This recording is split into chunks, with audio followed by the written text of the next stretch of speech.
Here we are with Hot Toys, Ahsoka Tano and Grogu from The Mandalorian. Front box art is very simple, but it gets the job done. I love the image on the front with Ahsoka holding Grogu. It's a great shot, and the box art is second to none. It's really nice.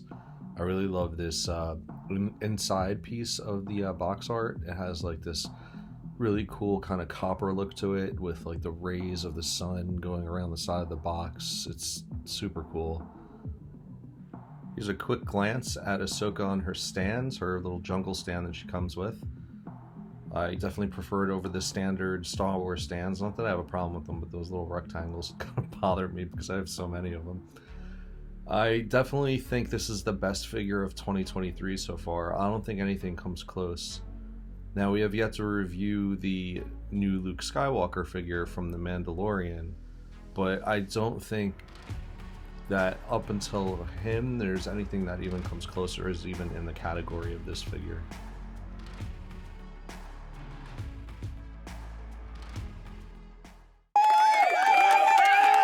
What's in the box? This is a very simple base, but I love it. It's from the jungle scene in The Mandalorian. It has cool little moss effects on it. It comes with some rocks. It kind of gives you that swamp sort of jungle feel from that episode where Mandalorian and Grogu meet Ahsoka. Very cool. For the hands, you get two sets of hands that can hold sabers. The two open hands you see here. One fist for some reason, not two. And then two extra arms for Grogu. The sabers come with one long hilt and one short hilt. The long and short hilts both come with a straight saber and then also with a whirlwind saber blade. I personally like the whirlwind blades. I think they look fantastic. It gives the figure a little bit of movement when it's on its stand. The set also comes with a 1/6 scale Grogu that you could use for your display. Has movable arms, comes with an extra set of arms and a movable head. The figure also comes with a cloak, but I could not for the life of me get it to look as good as it did in the pictures, and I've seen other people get it to look this good. So I'm showing you how good it could look, because mine was a disaster. The figure also comes with a lantern. That's correct, a lantern.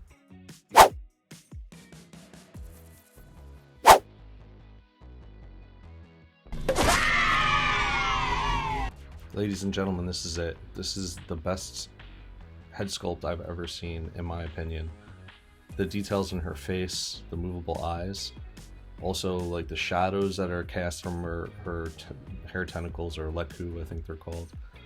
Just everything is perfect in my opinion.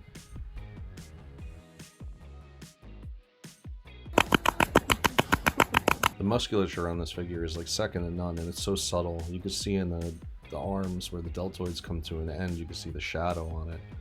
You can see the rear deltoid shadow on the back of the shoulder, even the lat shadow. It's such a wonderful figure.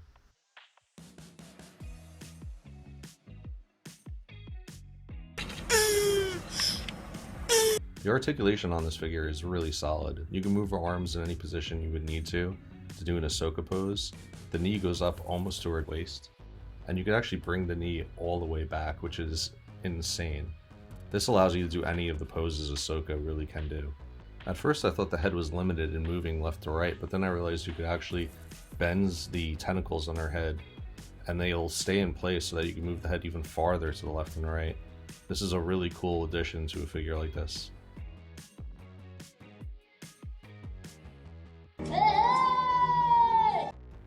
These sabers are absolutely gorgeous. I love the sleekness of the hilts.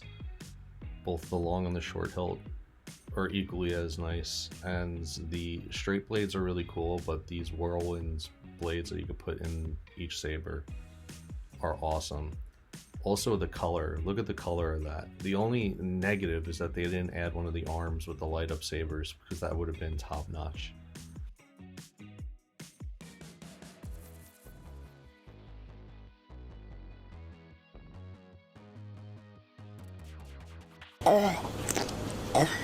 The eyes on the head sculpt are one of the best parts of the figure, but also one of the worst parts.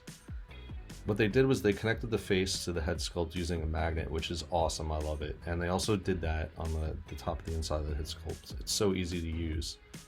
but they only have one little peg to move each eye individually, and what always happens is I take 10-15 minutes trying to get the perfect look on my eyes, and I end up with this cross-eyed Ahsoka.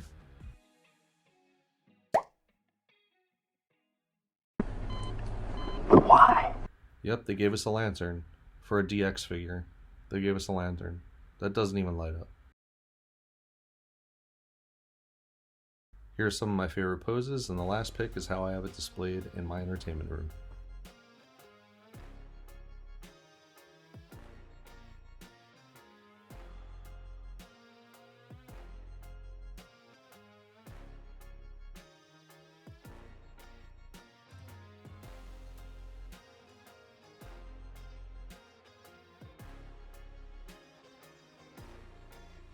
I can't urge you enough to get this figure if you're a collector of Hot Toys. This figure is definitely the best of 2023 so far, and it's probably my favorite figure in the last 3 to 5 years. I love the head sculpt, I love everything that comes with it except for the lantern. So I wanted to point out here the difference in the Ahsoka Tano from the Season 7 cartoon on the bottom left, and on the bottom right, the figure that was made by Hot Toys for the animated series. And I don't think they look alike. I think it's a great figure. I love it. And I love Ahsoka from the animated series.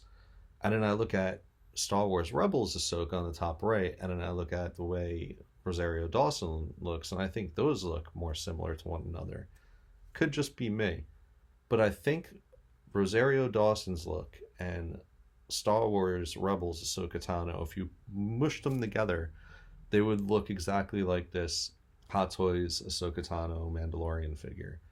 Because she looks like Rosario Dawson, but in some ways she looks a lot like the Rebels cartoon Ahsoka, which I love, and which is why I got this figure to begin with. What's my final score? 9.3 chimichangas out of 10. Yeah.